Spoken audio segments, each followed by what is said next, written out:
Harper, once just a young maid working tirelessly in billionaire Grayson Carter's grand estate, never imagined how her life would spiral after their brief romance.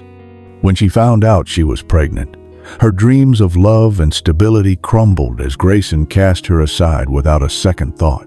But years later, their paths cross again, and what happens next leaves him speechless.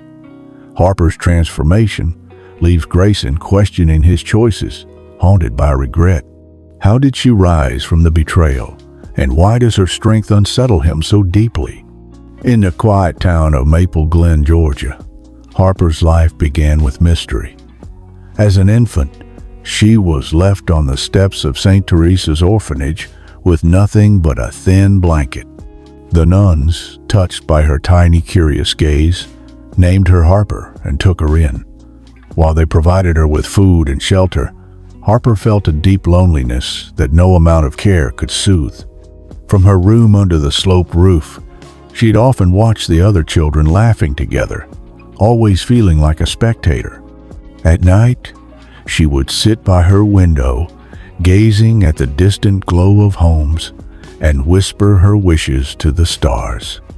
She dreamed of being part of a family who would love her as their own, a place to call home.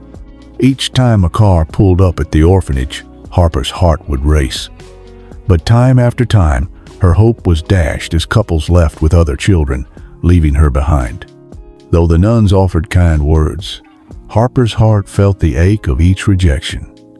Yet in the face of growing doubts, she held on. Every night, she renewed her whispered promise that no matter how long it took, she would keep hoping for a family that would make her feel truly loved. Finally, when Harper was 13, her life took a turn. A couple, Ronald and Mary Ann, who had tried for years to have a child, came to the orphanage. They were drawn to Harper, who shyly stood off to the side. After meeting her, they decided to adopt her, bringing joy to Harper's life for the first time. The initial days were blissful. Ronald and Mary Ann showered her with warmth, making her feel like she belonged. Harper thought she had finally found her family a safe place to call home. But soon, her world would shift again. Not long after her adoption, Mary Ann became pregnant. When the baby boy arrived, Harper's dream of a family seemed to shatter. The attention and love she once received were now showered on her new brother. The hugs became fewer, the bedtime stories stopped, and her parents' laughter was now reserved for him. Harper tried to stay positive, helping with chores and watching over her little brother. But Ronald and Mary Ann began treating her less like a daughter and more like an unpaid helper. School became a distant memory, as her days were filled with cooking, cleaning, and taking care of the baby. The warmth that had filled her life slowly faded, replaced by orders and criticisms. She longed to be loved again, but all she felt was emptiness. At 17, Harper could no longer ignore the painful truth she was invisible to the only family she had ever known. Ronald and Mary Ann, who had once welcomed her with open arms, now saw her as little more than a shadow moving through their home. A pair of hands to scrub floors, cook meals, and care for her younger brother. The warmth that once filled their house had turned cold, and Harper knew it was time to leave. One night, with her heart pounding in her chest, she gathered the few belongings she treasured: an old notebook, a faded scarf from the orphanage, and a small bit of savings she had scraped together over the years. Slipping quietly out the back door, she looked back one last time at the darkened windows, bidding a silent farewell to the life she was leaving behind. The stars were bright overhead as she set out, her footsteps echoing down the empty streets. With each step, her fear mingled with a strange sense of freedom. She was leaving behind the heartache and rejection, stepping into the unknown with nothing but her will to survive. After hours of walking, the lights of Savannah shimmered in the distance like a beacon. Harper's legs ached and her throat was dry, but the thought of a fresh start kept her moving. She had heard stories about the city, a place of music and bustling streets, a place where she could lose herself and build a new life. But when she arrived, the reality of being alone in an unfamiliar place sank in. Harper wandered through the crowded streets, her stomach growling and her feet sore. She knocked on door after door, asking if anyone needed help with cleaning or chores, but was met with shaking heads and closed doors. She slept on a park bench that first night, shivering as the early morning chill seeped into her bones. The days blurred together as Harper searched for work. Her few dollars dwindled quickly, and desperation gnawed at her. Each rejection left her feeling smaller, the weight of survival pressing down harder with every passing hour. Just as her hope began to fade, she found herself in front of a small, cozy restaurant on a quiet street. The smell of warm bread and spices drifted out, filling the air with a comforting scent that reminded her of simpler times. The door creaked open, and a woman with a welcoming smile stepped out. Her name was Miss Clarice, and her presence radiated warmth. She noticed the exhaustion etched into Harper's face, the weariness in her eyes. "You look like you could use a hot meal," Miss Clarice said, holding the door open. Harper, surprised by the kindness, accepted the offer with a grateful nod. Inside, the restaurant was small but full of life, with tables set neatly and photos of family members lining the walls. Miss Clarice served her a steaming bowl of gumbo, and as Harper ate, she felt her spirits lift for the first time in days. Miss Clarice listened as Harper shared her story, never interrupting, only nodding with understanding. "I could use an extra set of hands around here," Miss Clarice said after a while. "It's not much, but I can offer you some work and a place to stay." Harper's heart swelled with gratitude. She had knocked on countless doors, endured days without food or shelter, but finally, someone had opened a door for her. Miss Clarice's kindness felt like the first spark of hope she'd felt in years. As she helped clean tables and sweep floors, Harper realized she had found a place where she was seen, where she could work, without fear or resentment. She had finally found her first step toward a new life. Harper's life took a hopeful turn when Miss Clarice introduced her to Grayson, a reclusive billionaire known for his sprawling estate on the outskirts of Savannah. The position was daunting, managing such a large property alone, but Harper embraced the challenge. For the first time in years, she felt secure. With steady work, a warm bed, and meals she didn't have to scrape together. She worked tirelessly, rising before dawn to polish the wood-paneled halls, scrub marble floors, and tend to the endless garden that stretched across the property. Grayson was a quiet man, often absorbed in work and rarely at home. But when he did see Harper, he couldn't help but notice her diligence. She moved through the estate with quiet determination, her presence transforming the once cold mansion into a welcoming space. Her resilience intrigued him, breaking through the icy walls he had carefully built around himself. Over time, Grayson found himself lingering, looking forward to their brief exchanges, whether it was a simple good morning as he left for work, or her soft laughter echoing down the hall as she cleaned. She too began to see beyond his cold exterior, recognizing a loneliness that mirrored her own. Their conversations grew longer, venturing into deeper, more personal territory. Slowly, a friendship blossomed, built on mutual respect and the unspoken understanding of two people who had known their share of isolation. One evening after a particularly long day, they found themselves sharing a rare moment in the quiet of the study.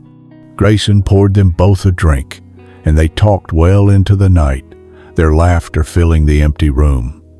Somewhere in that conversation, a spark flickered to life. It was something neither of them had expected or planned, but it felt real, natural, and comforting. That night, One thing led to another, and in their vulnerability, they found solace in each other's arms. In the weeks that followed, Harper discovered she was pregnant. She felt an overwhelming mix of emotions, joy, fear, and the hope that she could finally have the family she had always longed for. And as she looked at Grayson with growing affection, she dared to believe that maybe, just maybe, she had found a place where she truly belonged. When Harper discovered she was pregnant, her world felt like it was bursting with color. She spent long moments alone, her hands resting on her stomach, marveling at the thought of the life growing inside her. She envisioned a future where she and Grayson, the man who had brought warmth and excitement back into her life, would raise their child together. She imagined their evenings as a family, Grayson's laughter mingling with the coos of their child. Finally, she felt that she had found a homey future filled with love. Her heart raced as she prepared to tell him the news, her excitement bubbling over.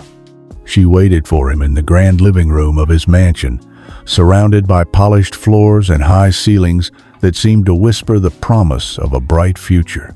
She envisioned the joy on his face, the tender embrace he would pull her into when he heard he was going to be a father. But when Grayson entered the room and she shared her news, his reaction shattered her dream in an instant. His face hardened, his mouth pressing into a thin line as he absorbed her words. Instead of joy, there was a flicker of something dark, panic, maybe even disgust. He turned away, pacing the room with his hand clenching and unclenching. "A child?" he murmured, as if the word itself was something to be avoided. "Do you realize this means, Harper?" Harper's heart sank, her excitement evaporating into a dull ache. She had expected shock, perhaps even fear, but not this. "I thought you'd be happy," she whispered, trying to reach out and take his hand. But he pulled away, shaking his head as if her touch would taint him. "Happy?" he echoed, his voice sharp and distant. "Harper, do you understand what this would do to my reputation? A wealthy businessman with a maid carrying his child? Do you know what people would say?" Each word felt like a blow, tearing through the dream she had so carefully built. "But it's our baby," she stammered, her voice trembling. Aren't we family?" Grayson's gaze turned cold, devoid of the warmth she had once cherished. "This is your problem now," he replied, his voice icy. "I can't be involved in this. I have too much to lose." Harper felt as though the ground beneath her had disappeared. She stood there, paralyzed, as he turned his back on her, making it painfully clear that she no longer had a place in his life. In the hours that followed, Harper felt as though she were moving through a nightmare. She returned to her small room in the servants' quarters, her mind numb with disbelief. Every corner of the mansion seemed to mock her, reminding her of the love she thought she'd found, now revealed as an illusion.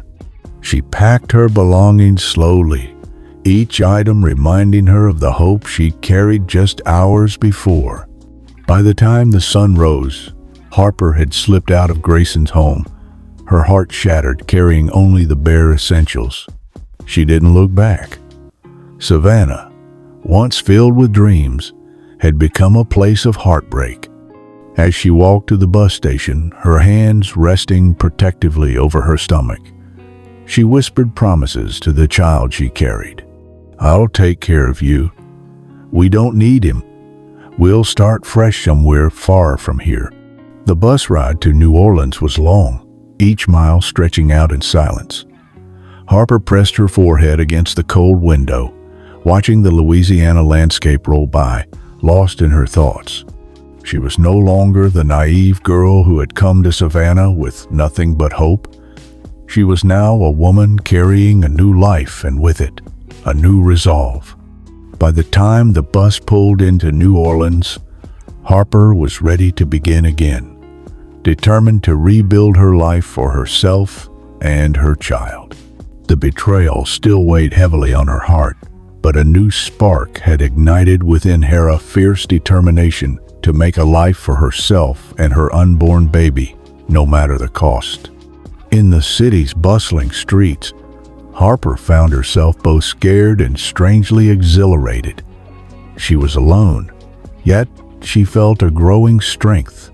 She would carve out a new life, one where her happiness wouldn't depend on anyone else. The vibrant energy of New Orleans surrounded her, giving her hope that despite the heartbreak, she could find a way forward. And as she stepped into the city with nothing but her small suitcase and the child growing within her, Harper silently vowed that she would never let her heart be so easily broken again. In New Orleans, Harper gave birth to a beautiful boy. She named him Daniel. She poured all her love into him, determined to give him the life she never had. She worked multiple jobs to support them, sacrificing sleep and comfort. But she was driven Daniel was going to make something of himself, and she knew all her sacrifices had been worth it. At college, Daniel met Benjamin, a successful businessman who saw potential in him. Benjamin became Daniel's mentor, teaching him about business and life. Daniel admired Benjamin deeply, and over time he introduced him to Harper. They formed a close bond, with Benjamin even visiting them during holidays. As Harper and her son Daniel settled into their lives in New Orleans, a new friendship began to blossom. But Grayson, the man who had abandoned her when she was most vulnerable, still haunted her. The wounds he left had healed, but scars remained, making her wary of giving her heart away again. She worried about trusting someone with the walls she had carefully rebuilt. But Benjamin's patience wore down her defenses. He never pressured her. Instead, he showed his affection through small gestures: a thoughtful dinner, a supportive shoulder, and an unspoken promise to be there no matter what. Daniel, watching from the side, felt hope. It was a love built on respect and trust, a love that felt like home. Meanwhile, life was unraveling for Grayson. His once thriving business empire was in shambles, hit hard by a series of bad investments and risky ventures that had backfired. He watched helplessly as his wealth dwindled, his status slipping away along with it. His relationship with Malene, his partner of convenience, fell apart as well. When she discovered his financial troubles, she left, accusing him of failing to provide. Word had been circulating in business circles about Daniel's innovative approach and rising success. Grayson, now humbled and somewhat weary, entered the high-end restaurant where the meeting was to take place. He couldn't help but notice Daniel's easy confidence, his keen mind, and his strong sense of purpose, qualities he instantly admired. During their conversation, Daniel mentioned his mother with pride, speaking of her strength and resilience, her unwavering support throughout his life. "My mother is my everything," he said. The words left Grayson stunned. This young man sitting across from him wasn't just a talented businessman, he was his son. Gathering his composure, Grayson asked cautiously, "Daniel, would you mind introducing me to your mother?" Confused but sensing no harm, Daniel agreed and led Grayson to another part of the restaurant where Harper was waiting to meet him. As they approached, Harper looked up, her face freezing in shock as she saw Grayson. Her hand went to her mouth, her heart pounding as she faced the man who had once broken her. "How could you?" Daniel's voice was thick with pain as he glared at Grayson. "You left us without even looking back. And now you want to come back as if nothing happened?" Grayson's face fell as he tried to explain, words stumbling as he confronted the full weight of his past actions. He reached out, his voice thick with regret. "Daniel, Harper, I made a terrible mistake. I let my fear and pride destroy everything I could have had with you. I can't change the past, but please." Daniel looked to Harper, remembering her strength and resilience, her capacity for forgiveness. Taking a deep breath, He looked Grayson in the eyes and said, "I can't forget what you did, but I'll give you a chance to try to make things right, not for you, but for us." Grayson's eyes filled with tears, gratitude mingling with the realization of how much he had lost. He knew it would take time and effort to build any semblance of trust, but the door wasn't entirely closed. That, he realized, was more than he deserved. He spent many sleepless nights replaying every moment he had shared with Harper, every word he had failed to say, and the years he had missed with his son Daniel. Grayson had once been proud and fearful, letting his reputation mean more to him than his own family. But he had come to understand that his choices had left a trail of broken hearts and empty promises. Now, he was determined to make amends. Grayson approached Daniel cautiously, respecting the boundaries his son had set. He found a place for himself in Daniel's life. Then he heard news that filled him with bittersweet joy. Harper was marrying Benjamin. Grayson was invited, though he sensed it was more out of kindness than anything else. Still, he accepted, understanding that Harper's grace had offered him a chance to witness the life she had built, a life he had missed. The day of the wedding dawned warm and clear, with sunlight spilling through the trees around the charming old chapel. Grayson arrived quietly, slipping into the back pew. He watched that final piece of hope dissolve, accepting that Harper had long since moved on. Watching her and Benjamin exchange vows, he felt a quiet sense of peace, grateful simply to witness her joy. After the ceremony, Grayson watched from afar as Harper and Daniel shared a dance, their laughter filling the air, while Benjamin looked on with warmth and love. He could see the strong, loving family they had become without him, and he was content, knowing they had found happiness. But Grayson's story didn't end there. He became a doting grandfather, offering the guidance and support he had failed to give his own son. Harper, seeing the joy Grayson took in his role as a grandfather, felt a gentle sense of closure. She, Benjamin, and Daniel had built a life filled with love and resilience, overcoming scars that might have torn other families apart. The family gatherings were often unconventional. Grayson, a guest, not a central figure, but always welcome, always part of the tapestry of their lives. Over time, a quiet forgiveness settled over them all. More than just shared history, it was about who chose to show up, who stayed through the hard times, and who continued to love despite everything. As Grayson watched his grandchildren grow, he felt the weight of his regrets gradually lifting. He could never undo the past, but he could shape a future filled with the love he had once withheld. And in the company of those he had once abandoned, he finally found a sense of belonging he had spent a lifetime searching for.